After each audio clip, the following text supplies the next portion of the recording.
जय करौली सरकार। जय करौली सरकार और जय माता दी। और सबसे पहले मैं बड़ा सौभाग्यशाली मानता हूं कि मैं इस दरबार से जुड़ा। मेरा नाम ध्रुव कुमार शर्मा है, ये मेरा भाई धीरज कुमार शर्मा है। हम दोनों जुड़वा भाई हैं और दिल्ली से बिलोंग करते हैं। हम 2019 में करौली सरकार से जुड़े यूट्यूब चैनल के माध्यम से। ज़िंदगी में बड़ी उथल पुथल थी और एक फेज़ ऐसा आया ज़िंदगी में जो लगता नहीं था कि अब बचना मुश्किल हो पाएगा, क्योंकि हर तरह से मानसिक प्रताड़ना, शारीरिक प्रताड़ना और आर्थिक प्रताड़ना से जूझ रहे थे। हालात घर में ऐसे हो गए थे, एक बार माँ ने कह दिया था कि प्लेसमेंट नहीं हुआ तो कोई बात नहीं, आप आज़ादपुर चले जाइए और सब्जी बेचना शुरू कर दीजिए। तो वो फेस भी काटा। फिर हम बाबा से जुड़े 2019 में। धीरे धीरे नौकरी लगी, पटरी पे ज़िंदगी आने लगी। शारीरिक प्रताड़ना, मानसिक और आर्थिक, ये शारीरिक की बात करते हैं। शारीरिक में क्या क्या कैसे प्रताड़ित हो रहे थे? इसे कहते हैं कि जैसे लोग लाखों में एक किस्मत को चुना जाता है, ऐसी बदकिस्मती में मुझे चुना गया। मुझे लगता है एक ऐसी बीमारी हुई कि एम्स में इलाज चला 5 साल। मेट्रो थी तो अप डाउन भी करा, भाग दौड़ की। किसी ने कहा लंदन चले जाओ, किसी ने कहा मुंबई चले जाओ, पर कृपा रही भोलेनाथ की। जब तक दरबार से नहीं जुड़े, इतना स्वस्थ कर दिया कि हम दरबार आ सकें। क्या बीमारी थी जो 5 साल तक चले गए? मेरे को स्किन डिसऑर्डर हो गया था, और आप कह सकते हैं जैसे दीवार से सीमेंट झड़ता है, मेरी खाल जड़ने लगी थी। वजन 85 से 52 किलो हो गया था। स्टेरॉइड्स का लेवल था कि 50 mg सुबह शाम ले रहा था। फिर धीरे धीरे 30 mg हुआ, 10 mg हुआ, फिर 0.5 mg हुआ। जुलाई 2019 में एम्स ने मुझे फिट घोषित किया। बीच में मेरे को कीमोथेरेपी टाइप सी सिमिलर ट्रीटमेंट था, 2 फेज में इंजेक्शन दिए गए। और जब मैं बिल्कुल फिट हो गया जुलाई में। कीमो टाइप का क्या मतलब निकला? क्या उसको कैंसर के साथ कनेक्ट किया जा रहा था? क्या था ये? जैसे कैंसर में आपको स्किन को निकाल कर टेस्ट ट्यूब में टेस्ट करते हैं, ऐसी मेरी स्किन को लिया गया, बायोप्सी जिसे कहते हैं, स्किन बायोप्सी। और फिर उन्हें सिम्टम्स पता चले फेम्फिगस वुल्गैरिस के। तो उस हिसाब से फिर मेरा ट्रीटमेंट हुआ, एम्स में हुआ। एम्स में होने के बाद जब जुलाई में उन्होंने फिट घोषित किया, फिर अक्टूबर 2019 में मैं पहली बार बाबा जी के दरबार आया। मैंने कहा बाबा जी से यही मांगा कि बाबा जी पहले ज़िंदगी में आप मानसिक संतुलन दीजिए, क्योंकि नींद उड़ चुकी थी, पापा की भी नौकरी जा चुकी थी। ये जो बीमारी थी, हम लोग क्योंकि बीमारी की अभी चर्चा कर रहे हैं तो थोड़ा सा उस पर हम लोग और थोड़ा ब्रीफ करने की कोशिश करते हैं लोगों को। ये जो बीमारी होती है कॉमन है या कुछ अनकॉमन है? ज़्यादा लोगों में होती है? कैसी है ये और क्या क्या दिक्कतें आती हैं? ये अनकॉमन बीमारी है। पहले क्या होता है, मुंह में छाले निकलते हैं। हुआ क्या था, मुझे छाले हुए मुंह में। तो जैसे होता है ना कि पहले जब बीमारियां होती हैं हम गली मोहल्ले की दवाइयां लेते हैं। मैंने 1 महीना बिकोसॉल ली, तो फिर उससे शायद रिएक्शन शुरू हो गया, पूरे शरीर में छाले हो गए। कोई ऐसा शरीर का अंग नहीं था जहाँ छाले ना हो। पानी रिसने लगा, तो पहले लगा माता है, झाड़ा लगवा लिया मंदिर में, कभी हनुमान मंदिर, कभी कहीं। लास्ट में जब केस बिगड़ गया और धीरे धीरे शरीर से झड़ने लगा, तो फिर समझ में आया कि ये कोई और बीमारी है। ये रेयरेस्ट बीमारी है, पर इसके बस कॉमन सिम्टम्स ये हैं कि एलर्जी है एक तरीके से। जब आप गूगल पर सर्च करेंगे फेम्फिगस वुल्गैरिस का, तो आपको पता चलेगा ये मुंह से शुरू होता है और लास्ट में भी जब ख़त्म हो रहा होता है तो मुंह के छालों पर बंद होता है। पर ध्यान ये रखना होता है शुरू में कि आप गलत सलत दवा न लें, और सबसे पहले आप जाके इमरजेंसी वार्ड में अपने ब्लड टेस्ट कराएं। अगर आप जितना लेट करेंगे, आपके सिम्टम्स बहुत ही भयंकर होते चले जाएंगे। 5 साल लगातार ट्रीटमेंट चला, दिल्ली के किन किन हॉस्पिटल्स में चला और कितना तकरीबन खर्चा हो गया होगा? सबसे पहले ये था कि जब ये बीमारी हुई तो मैं फाइनल ईयर में था, बीटेक के 7th सेमेस्टर में। तो नाखून भी उखड़ चुके थे, तो लिखने का तो सवाल ही नहीं था। तो सबसे पहले मैं फोर्टिस में गया। उन्होंने बहुत हैवी दवाइयाँ दी। 3-4 महीने दवाइयों का इलाज। एक तो घर में कोई जॉब नहीं थी, 10,000 रुपये हफ्ते की दवा आने लगी थी मेरी, और कर्ज भी था। तो 40,000 रुपये महीने की दवाइयाँ खा रहे थे आप? 40,000 की दवाइयाँ, फिर फल उसी हिसाब से, क्योंकि दूध में बिस्कुट 3 टाइम ले रहा था, रोटी भी नहीं खा सकते थे, छाले ऐसे थे, खून निकलता था, मुंह में पानी भरा जाता था। और बेड के कोने में जैसे करवट लेते हैं ना, तो मैंने 3 महीने ऐसे गुजारे हैं कि बस टपकने रहता था। और मम्मी पापा कोने में बैठ के रोते रहते थे कि कोई दवा मिल जाए, कोई डॉक्टर मिल जाए। फिर लास्ट में फोर्टिस आए, 3 महीने वहाँ दवा चली, 8वें सेमेस्टर आया, पेपर लिखने लायक हुआ। फिर बाद में हमें किसी ने एडवाइस दी कि अब आप थोड़े से ठीक हो गए, आप एम्स चले जाओ, कम से कम आपकी दवाइयों का तो थोड़ा सा रिड्यूस होगा। एम्स वालों ने फिर मेरी मेडिकल हिस्ट्री पढ़ी, उन्होंने कहा आपकी दवाइयाँ अच्छी थी। फिर उन्होंने 3 महीने रेगुलर दवाई दी। उसके बाद उन्होंने कहा आप ट्रीटमेंट कराइए। इंजेक्शन लगे मेरे को 2 फेजेस में, पहले दिन 15 दिन पहले, फिर 15 दिन बाद। उसके बाद फिर 6 महीने उन्होंने और ऑब्जर्वेशन में रखा कि अब तो कोई दोबारा सिम्टम्स नहीं है। तब जाके मुझे जुलाई 2019 में इससे राहत मिली, और मुझे लगा बाबा जी ने मुझे पहले शारीरिक रूप से तैयार किया। तो जब एम्स की चल रहा था, ट्रीटमेंट की बात आ गई और जब ठीक होने लगे, तब तक दरबार से जुड़ चुके थे या दरबार में आने की पहले की बात है? ये दरबार में मैं सितंबर में यूट्यूब देखना शुरू करा है, जुलाई में मुझे फिट किया गया, मतलब बाबा ने, मुझे लगता है ये बाबा की प्रेरणा थी, क्योंकि मैं कहीं चलता फिरता नहीं था, मैं बस भोलेनाथ के, भगवान का नाम लेता था कि भोलेनाथ अब जो करो ज़िंदगी में अच्छा ही करना। तो क्योंकि ये है कि जब बीमार था माँ बाप दर दर भटके, उन्हें लास्ट में ये लगता था कि कोई ऐसा दरबार मिले कि सारी समस्याओं का निदान हो सके।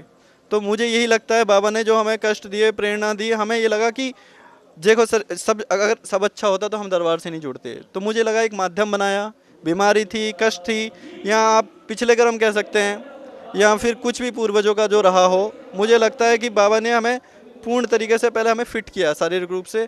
हम फिर सितंबर में हमने यूट्यूब चैनल देखा और अक्टूबर में हम पहली बार आए। तो हमारा फिर हमने पता चला कि लोग होते हैं ना, जब बुरे फेज से गुजर रहे होते हैं, किस्मत को कोसते हैं कि मेरी किस्मत ही ऐसी है, मैं ठीक ही नहीं हो सकता। यहाँ के मैंने जाना गुरुदेव कुछ भी कर सकते हैं, किस्मत नहीं है, आप भरोसा रखिए, चमत्कार एक दिन में नहीं होता। आप 30 साल की बीमारी को आप 3 साल दे के दीजिए, मैंने दिया है और मैं आपके सामने हूँ, पूर्ण तरीके से स्वस्थ हूँ। और मुझे लगता है कि ज़िंदगी में बहुत बदलाव आने बाकी हैं, और अब तो मैं धन्यवाद देने आया हूँ, बेसिकली मांगना छोड़ दिया है, क्योंकि पिछले 3 साल में भगवान ने बहुत इज्जत बख्शी है, गुरुदेव ने इतनी कृपा करी है, माता ने, गुरु बाबा ने, कि मेरे पास शब्द नहीं है कहने को। फिट हूँ, आपके सामने चल फिर रहा हूँ, बोल रहा हूँ, इमोशनल हो जाऊंगा और आगे बात करूंगा तो मैं अब भाई से, मतलब कुछ नहीं, इमोशनल हो जाएंगे, अच्छी बात है, क्योंकि जगह क्या है कि यहाँ दिमाग नहीं, यहाँ दिल से चलता है, और जब भाव जुड़ जाता है तो यकीन मान के चलिए कि बहुत कुछ अच्छा हो जाता है। ध्रुव से तो बात होगी, अब ध्रुव के बाद की भाई से हम लोग बात करते हैं। ये तो हो गई शारीरिक प्रताड़ना की बात, अब मानसिक और आर्थिक जो प्रताड़ना चल रही थी वो क्या चल रही थी, और क्या घर में सभी को था या सिर्फ ध्रुव को क्या चल रही थी आपके साथ? वैसे तो ध्रुव को मेजर बीमारी तो ध्रुव को ही थी, बट और जैसे इकोनॉमिकल कंडीशन बहुत ख़राब थी, क्योंकि पापा की जॉब चली गई थी। मेरी संग ये दिक्कत थी, मुझे ट्रैवलिंग में बड़ी दिक्कत होती थी, मेरे हाथ पैर कांपते थे, मैं ट्रैवलिंग नहीं कर पाता था। उस चक्कर में कॉलेज भी मैं लास्ट सेमेस्टर ऐसे ही गया, बस पेपर देना, मैं रेगुलर कॉलेज गया ही नहीं। और बस अब इसकी बीमारी के चलते मैं क्या ही अपना बताता भैया ना, मैं तो इसके लिए दिन रात ये लगा लो, मैं बस ये बोलता था कम कमा लेंगे पर साथ रह लेंगे, कोई दिक्कत नहीं है। फिर मम्मी पापा का इमोशनल हो जाते थे, अब ये ना उनके चक्कर में तो मैं अपनी बीमारी तो बता ही नहीं पाया था। और मेरी बीमारी ऐसी थी, मुझे इतनी घबराहट होती थी, मैं मेट्रो में ट्रैवल नहीं करता था, मैं बस से जाता था, क्योंकि बार बार मुझे यूरिनेशन की प्रॉब्लम होती थी, हर 15 मिनट में यूरिनेशन। और मेट्रो से मैं इतना फैडअप हो गया था, एक तो ठंड बहुत लगती थी और ऊपर से ये मेरे संग फैडअप हो जाता था ट्रैवलिंग में, कह रहे तेरे को हर बार टॉयलेट जाना होता है 15 मिनट में, मैं तेरे संग ट्रैवल नहीं कर सकता लाइफ में। और बाबा यहाँ से जुड़ने के बाद तो इतने चेंजेस आ गए। मतलब यानी कि जब हर मेट्रो में रुकती होगी तो फिर आप जाते होंगे, वॉशरूम यूज़ करते होंगे, फिर दोबारा आते होंगे, फिर चढ़ते थे? फिर चढ़ता था मैं, इतनी बुरी हालत थी मेरी, और मैं इतना फैडअप था, मैं सोचता था कहीं एडमिट हो जाऊँ, मेरा ट्रीटमेंट हो जाए। पर मैं इसकी हालत देख के मैं ये रोता था कि पहले ये ठीक हो जाए, उसके बाद मैं कुछ अपना सोचूंगा। और इसके लिए तो मैं तो क्या, पूरी मम्मी पापा हम सभी तीनों ही परेशान थे, बट इकोनॉमिकल हम इतने परेशान थे। एक तो हमारा फाइनल ईयर बीटेक का, फिर उसके बाद प्लेसमेंट भी नहीं, क्योंकि हम एडमिट थे, 6 महीना ये रहता था बीटेक में एडमिट, 6 महीने में रहता था।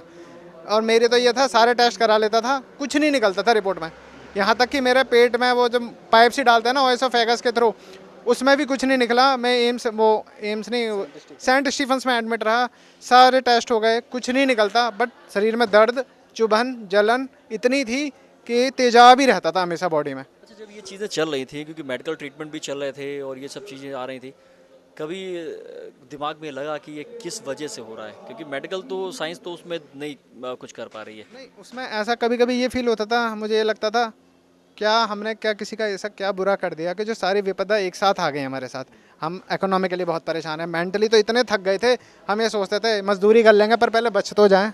हमने कहा इतने कोई हमारे शौक नहीं है ना, हमें किसी लाखों की चाहे, हम तो सोचते थे 1000 में गुजारा चल जाएगा, हमारी कोई एक्सपेक्टेशन बची ही नहीं थी। कहते ना ज़िंदगी से उम्मीद हार बैठे थे। और मेरी तो यह हालत थी, मैं इसको देख के बस ये सोचता था कि इसका गम ही इतना सारा है तो मैं अपना क्या ही बोलूँगा। मैंने कहा, और मैं भोलेनाथ से जाके ये बोलता था बस इसको ठीक कर दो, मुझे कुछ नहीं। सारे लोग कॉम्प्रोमाइज़ की स्थिति में थे कि एक आदमी की पीड़ा में सभी लोग कोशिश करें कि अपने अपने छुपा लो, पहले एक को ठीक कर एक को ठीक कर दें। फिर दूसरी बात, पापा की जॉब चली गई थी, मम्मी इसको लेकर वैसे आधी से बहुत ज़्यादा डिप्रेशन में चली गई थी। फिर एक फेज़ ये भी आया था, मुझे लगता था यार सब छोड़ के मैं कहीं चला जाऊँ। अंदर से यह था कि मैं चला ही जाऊँ, क्योंकि मैं इतना परेशान था कि मैं कहता था मैं बोझ ही हूँ घर वालों के लिए, क्योंकि इसका ट्रीटमेंट तो चल रहा है, मेरा तो रिपोर्ट में ही कुछ नहीं आ रहा, तो मेरा तो क्या ही ट्रीटमेंट करेगा कोई डॉक्टर। डॉक्टर कहता था हट्टा कट्टा तो है देखने में, अब मेरे पे चला नहीं जाता था, मेरी नसों में टांगों में इतनी जकड़न थी, इतना दर्द था। मतलब मैं ऐसा सोचता था आज मैं उठ गया हूँ तो मैं पूरा दिन घर ही पड़ा हूँ, मैं दवाई भी कब तक खाऊँ। क्योंकि दवाइयों के साइड इफ़ेक्ट इतने होने लगे थे, पेट में हमेशा तेजाब बना रहता था, फिर बार बार यूरिनेशन है, मैंने बताया आपको ये प्रॉब्लम रहती थी, फिर कुछ खा लो तो उसके साइड इफ़ेक्ट अलग। अब ये बाहर का मैंने खाना ही छोड़ दिया था। अच्छा, जब ऐसी कंडीशन आती है क्योंकि बहुत समय तक कोई आदमी बीमार रहता है तो एक डिप्रेशन में चलने जाता है, तो डिप्रेशन में रहा हूँ मैं, इतना डिप्रेशन में रहा हूँ, एक स्टेज ये था मैं सोचता था मर जाऊँ भाग जाऊँ, बस दो में से मेरे पास कोई ऑप्शन नहीं था। मैं सोचता था मर जाऊँगा तो भी कोई फ़ायदा नहीं, और भाग जाऊँ तो कहाँ जाऊँ, मेरे पास पैसे ही नहीं है। अच्छा ध्रुव, ऐसे थॉट आपके पास भी आते थे?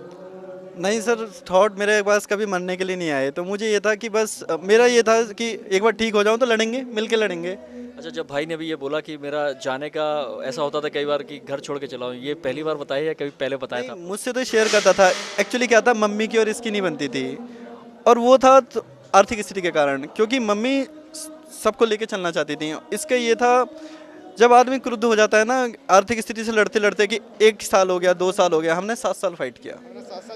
तो हमने ये देखा कि हमें एक्चुअली बताया रिश्तेदारों ने, हमें क्या कुछ नहीं कहा, और फिर पापा को ताने दिए, 2-2 लौंडों को बीटेक करा रहे हो प्राइवेट से, इतना पैसा कहाँ है, ये क्या कर रहे हो, इससे बड़े दुकान पे बैठा देते, शादी करा देते, आज भी मतलब बहुत चीज़ें हैं। तो फिर हमने बस यही कहा कि चलो कोई बात नहीं, हम पहले जी जाएं, हमें किसी को जवाब नहीं देना है। हमें दरबार में आए, हमारे दरबार ने, हमारे बाबा जी ने सबको जवाब दिया। बाबा लोग कहते थे कानपुर में क्या है, क्यों जाते हो, आज देखते हैं हम ठीक हैं, फिट हैं, तो आज वो भी सोचते हैं। मैं कहता हूँ यूट्यूब देखिए, आपको ज़रूर, जैसे हमें माध्यम मिला है, आपको अब पूछते हैं कि हमारा भतीजा हकला है, हमारी बहन थोड़ी सी दिक्कत में है, क्या किया जाए। मैंने कहा मेरे पास एक ही आंसर है, करौली सरकार। और हम ये पहले लोगों ने देख लिया, अनुभव देख लिए, सारी चीज़ें देख ली कि जहाँ मेडिकल साइंस कुछ नहीं कर पा रहा, शरीर में चेंजेस। अभी अब ये तो हुआ फिजिकल की बात, कि अब आई हमारी फाइनेंशियल बात, कहाँ तक पहुँचे है वो सुखद अनुभव अब जीवन में क्या, क्योंकि समस्याओं की बात तो जीवन में करेंगे तो मुझे लग रहा है 30 साल 35 साल तक की समस्याएं हैं, और ये 15 मिनट के इंटरव्यू में हम लोग नहीं कह सकते। तो हम लोग ये बात करते हैं अब फाइनेंशियली बात, क्योंकि आदमी के जीवन में रहता है, अब फाइनेंशियली क्या है, कौन कौन कहाँ सेट हो गया? वैसे भाई का जब एनटीटी में हुआ इसका सिलेक्शन, मुझे बड़ी खुशी हुई, तो इसका अच्छे पैकेज पे सिलेक्शन हुआ। और अब लिटरली मानिए मैं इसका बहुत वो मानता हूँ, इसमें बहुत पेशेंस है। मेरा नाम भले ही धीरज है पर मेरे में नहीं रहा, मैं सच बोल रहा हूँ आज, लेकिन इसमें इतना पेशेंस है ना, इसने घर को संभाला, इसने भले ही ये छोटा है पर बड़े भाई के सारे काम इसने संभाला। तो ध्रुव के जो चमक है उसी से बात कर लेते हैं। क्या ध्रुव, क्या हो गया फाइनेंशियली, क्या क्या चीज़ बदला हुआ है? देखिए, पहले बात तो बाबा जी ने मुझे चुना, मैं बहुत सौभाग्यशाली हूँ, क्योंकि पापा की जॉब नहीं थी, भाई की भी जॉब नहीं थी। 1 साल के बाद ये 3 साल लगातार घर बैठा। तो लोग होते हैं भड़काने वाले, तू तो अच्छा खासा कमा रहा है, तू अलग हो जा, शादी कर ले, ये अपने आप स्ट्रगल से कवर कर लेंगे। मैंने कहा नहीं, मैं बाद में आया हूँ, मैं साथ लेकर चलूँगा। कम खा लेंगे, 1 साल नहीं 4 साल दाल खा लेंगे, पर अगले 40 साल पनीर खाएंगे। क्योंकि हमें ये था कि मुझे ये था अच्छे दिन आएंगे, और बाबा जी से जब जुड़ा ना तो मुझे हर साल तरक्की मिली। जो पहली बात तो मुझे मैनेजर का भी अंगेज नहीं मिला मेरे, हर साल 5% 10% तरक्की। मैं सीनियर एसोसिएट की ट्रेनिंग में था, आज मैं टीम लीड हूँ, मेरे अंदर 10 लोग काम करते हैं, और आज मैं जा रहा हूँ, मैं TCS में जा रहा हूँ, बाबा की कृपा है। तो मुझे लोग कहते हैं एनटीटी में कि एक हमने ना कोयला चुना था, आज हीरा बन गया है, और ये बाबा ने निखारा है मेरे को। तो आर्थिक स्थिति में बाबा ने हमेशा ना दिल्ली से ना हमारा घर नहीं छुड़वाया, ना कोविड में ना बीमारियों में। मुझे लगता है मुझे माध्यम बना के ना एक बंदे को तनख्वाह देते रहे ताकि रोटी चलती रहे, हमें किसी पे डिपेंडेंट नहीं रहना पड़ा बीमारियों में, हारियों में।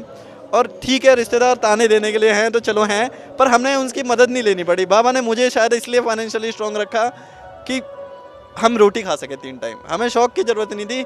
हमने दवाइयाँ खाई, हमने पैसों से ट्रैवल किया, हम दरबार से जुड़े, और आज मैं खुश हूँ कि सारी स्मृति कट चुकी है। बाबा की सबसे अच्छी बात यह है कि ना आप फ्लैशबैक में मत जाओ। आप जैसे कहते हैं ना कि एक चुटकुला सुन के बार बार हंसी नहीं आती, आप बार बार दर्द को क्यों गाते हो, आप अनुभव बताओ जिससे लोग इंस्पायर हों। इसीलिए आज मैं बड़ा खुशनसीब हूँ कि मैं आज यहाँ जुड़ा हूँ आपसे और मैं अपनी बात शेयर कर रहा हूँ। तो मेरा फाइनेंशियल पॉइंट बस ये है कि बाबा ने जो मुझे दिया ना, परिवार को बांधने के लिए दिया। ऐश आराम मेरे लिए आज भी नहीं है, ना 10 साल पहले थी। आज मेरी कोई विश लिस्ट नहीं है। मेरे ये मैं और मेरा भाई एक साथ कंधा मिला के चलें और खुश रहें आपस में, मानसिक संतुलन है, अच्छी नींद आती है, और कुछ नहीं चाहिए बाबा जी से। क्या क्या हो चुका, बदलाव की बात करें तो जॉब की बात आ गई। एक अनुभव आपने शेयर किया था कि फाइनेंशियली कोई ग्रोथ हुई है आपके इंस्टीट्यूशन में, आपके जॉब में। हाँ, मेरे फाइनेंशियल ये है कि मुझे जब TCS से लिंक आया तो पहली बात तो जब मैं कैंपस में था ना तो सबका सपना होता है कि TCS में ज्वाइनिंग हो कॉलेज से निकलते ही।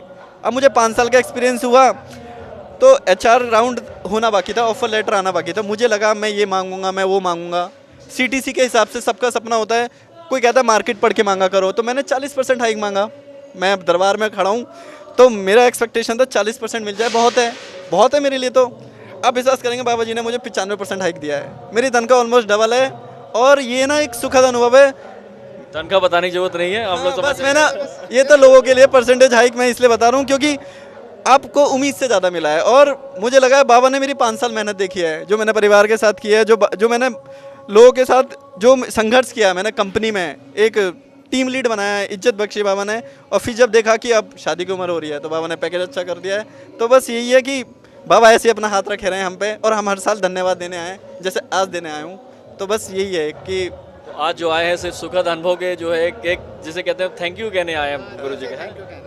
क्योंकि और ऐसा क्या है, मतलब आप पेरेंट्स की बात कहाँ पे देखते हैं? माँ ने जब बोला था कि आजादपुर मंडी चले जाओ, वो जिस दिन वो बात हुई थी। फेज ये था ना, माँ से तो मेरी बिल्कुल बचपन से ही नहीं बनती थी, वो तो अब दरबार से जुड़ने के बाद इतनी अच्छी बनती है माँ से मेरे। नहीं, लेकिन जब नहीं बनती थी तो ये बात आती थी ना कि क्यों नहीं बन रही है। नहीं, वो एक्चुअली क्या था, वो मैं उसकी एक वजह ये बताता हूँ। जब आदमी फाइनेंशियल जूझ रहा होता है ना, और आपको हर चीज़ में कॉम्प्रोमाइज़ करने लगे, तो एक पॉइंट पे आकर आदमी थक जाता है। अब घर वालों से पैसे नहीं मांग सकता, खुद से कुछ जुगाड़ हो नहीं रहा।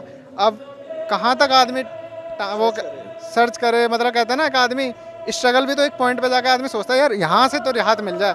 जब वो पैसों के मामले में ज़्यादा खींचतान होने लगी, अब मैं सोचता था यहाँ से भागे जाऊँ, यहाँ यही ऐसे ही रहना है, यहाँ कुछ होना नहीं है। एक नेगेटिव इतना था मैं, और घर में जाने का मन नहीं करता था। एक और मैं अनुभव ऐड करना चाहूँगा। जब मैं दिल्ली रहता था, पिछले 3 साल से कोई काम नहीं हो रहा था, बाबा ने क्या करा, सबसे पहले हमें गाजियाबाद शिफ्ट करा। जब हम गाजियाबाद शिफ्ट हुए, काम होने लगे, क्योंकि वहाँ की नेगेटिव वाइब्स थी। बाबा ने कहा पहले आप दिल्ली से बाहर निकलिए, स्थान परिवर्तन करा दिया। स्थान परिवर्तन कराया है। क्या कई बार होता है ना कि जब लोगों का मूड खराब होता है, शिमला घूमने चले जाते हैं। तो मुझे लगता है बाबा ने पहले हमारा घर चेंज कराया। फिर दरबार की फ्रिक्वेंसी इतनी बढ़ी कि अक्टूबर से लेके मुझे लग रहा है हम 9वीं 10वीं बार आ रहे हैं 2019 से।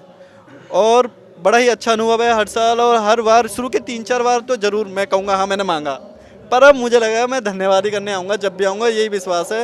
एक चमत्कार और मैं बताता हूँ। मैंने कभी बचपन में साइकिल भी नहीं चलाई है, मैं बाइक से बहुत डरता था। आज मैंने कार भी सीख ली है, दरबार से जुड़ के बाइक भी सीख ली है, और ये बाबा का ही चमत्कार है। वरना लोग कहते थे तू जिंदगी में कुछ नहीं कर पाएगा। मतलब साइकिल सीखी नहीं है, चलाई भी नहीं? साइकिल मैंने बहुत कम चलाई है, बट मैं डर रहता था, मेरे गाड़ी से हमेशा एक डर सा रहता था। पर दरबार से जुड़ के ऐसा चमत्कार है, लोग हैरान हैं। बाइक तो वो स्मृति भी जो है गुरुजी ने हटा दी। पिछले 6 महीने में पहले तो सेकंड हैंड गाड़ी का इंतजाम किया, अब दोनों भाइयों को गाड़ी आती है। अच्छा, हाँ, गाड़ी चला लेते हैं, बाइक चला लेते अच्छा। एज ए यूथ हम लोग बात करते हैं, तो होगी समस्याओं की बात, कोई समस्या जीवन में ऐसी चलती रहेंगी, आती रहेंगी, जाती रहेंगी बाबा की कृपा से।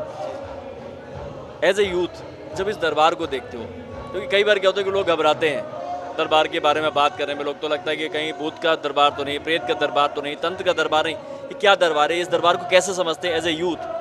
तो मैं ये देखता हूँ जो यूथ यहाँ जुड़ रहे हैं ना, पहली बात तो उन्हें कोई ऐब नहीं होगा, ना अल्कोहल पियेंगे, ना नॉनवेज होगा, ना कोई करेक्टर वाला पॉइंट। पर ये कि जो लोग, पहले तो ये था कि मुझे लगता था बड़े बूढ़े ही जुड़ेंगे, क्योंकि रिटायरमेंट हैं, बच्चे सब सही हो जाएं, बच्चों के आगे माँ बाप झुक जाते हैं। पर जब यूथ जुड़ रहे हैं, मुझे बड़ी खुशी होती है दरबार में, क्योंकि आप पहली बात तो आप सादगी में रहोगे, आप में अंदर सात्विकता रहेगा, तो आप अपना पार्टनर भी सात्विक ढूंढोगे, और जब दोनों सात्विक होंगे तो गाड़ी अच्छी चलेगी। तो मैं भी हूँ, आज भी बैचलर हूँ, पर मुझे लगता है कि बाबा जी मेरे लिए कोई सात्विक ही लाएंगे।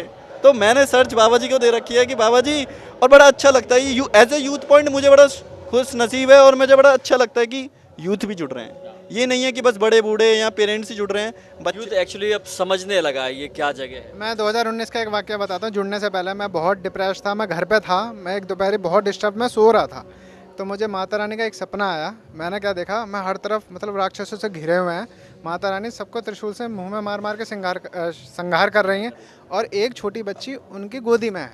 और जो मैं पहली बार दरबार मम्मी पापा आए तो बोले वहाँ पे 2 देवियाँ थीं और त्रिशूल भी था।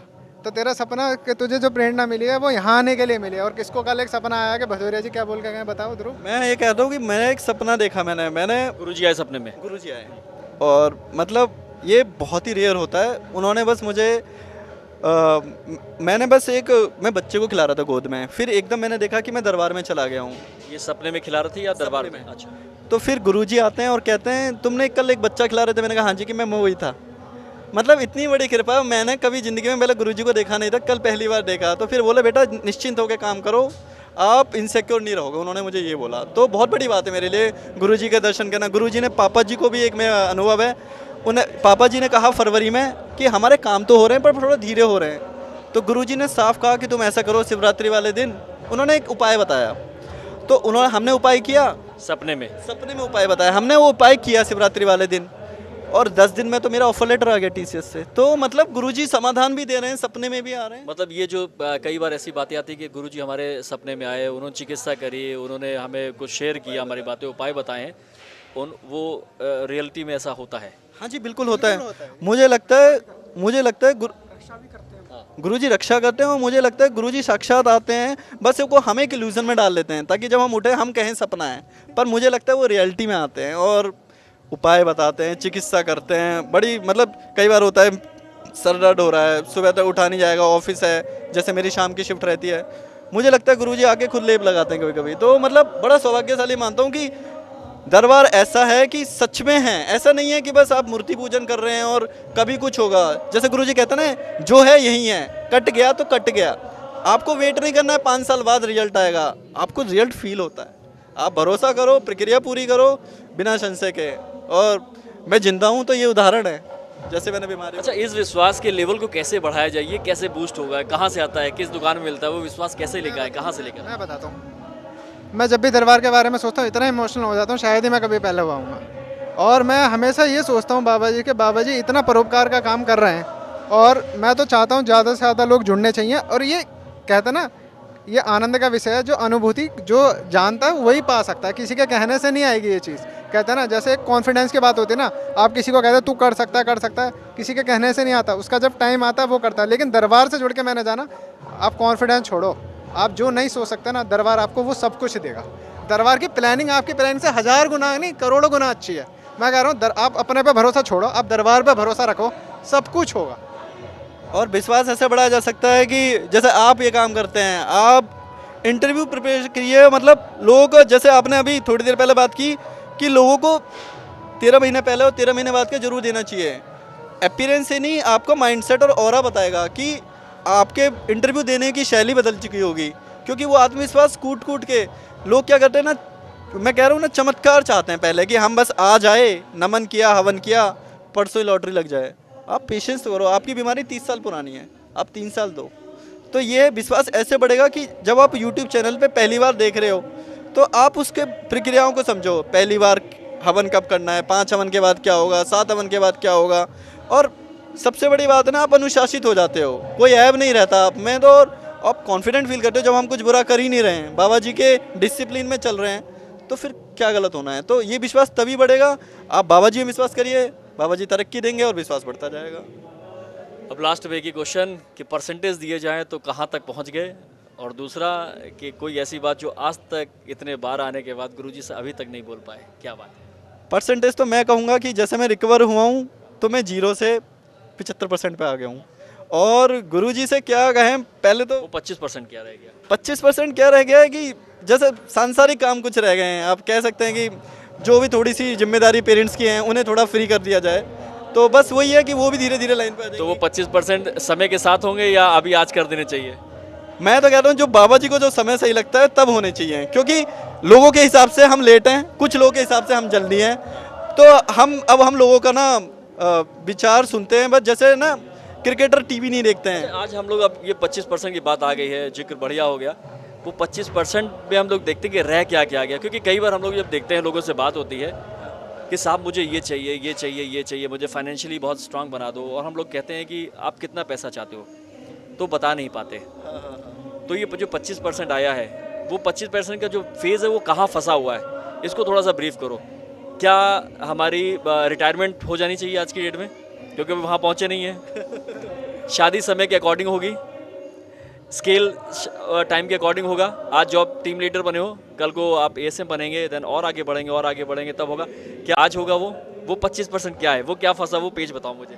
वो 25% आप ऐसे समझिए, कहते हैं ना, बाबा जी जो प्लानिंग आपके लिए देंगे आपको सोचने की ज़रूरत ही नहीं है। मैं तो कह रहा हूँ आप कुछ कहने की भी ज़रूरत नहीं है, 25% छोड़ो, आप ये सोचिए जो अब चल रहा है वो बेस्ट है। जो यानी 100% है वो, 25 कुछ नहीं रह गया है, 100%। लेकिन वो जो अब होने वाला है वो आगे हमें भविष्य नहीं मालूम, इसलिए हम कंफ्यूज हैं। हाँ, मतलब हम कह सकते हैं कि कुछ विश लिस्ट हैं जो समाज ने टिक कर दिया हमारे लिए, शादी ब्याह घर, तो वो एक्चुअली लोगों का जो रेफरेंस पॉइंट है ना, हम लेट हो रहे हैं हर चीज़ के लिए, पर मुझे लगता है बाबा जी टाइमलाइन के अकॉर्डिंग बहुत सही कर रहे हैं। तो बस वही है कि वो जो 25% मैंने इसलिए कहा है कि सामाजिक तौर पे कहा है, बाकी पर्सनल तौर से मुझे लगता है 100% चल रहा है वो अच्छी चीज़ है। अब दोनों भाई जो गुरुजी को नहीं बोल पाए वो क्या है, जो रहा अभी छुपा है मन में, वो आज तक इतने बार मिलने के बाद नहीं बोल पाए?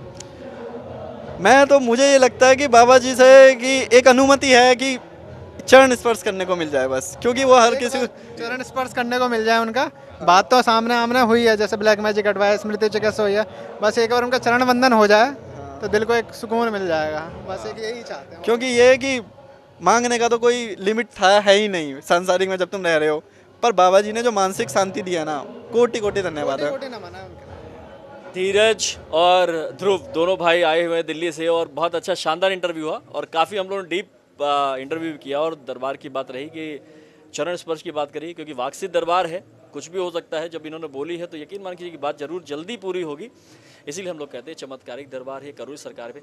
आगे भी चर्चा में बने रहेंगे, तब तक के लिए नमस्कार, जय करूरी सरकार।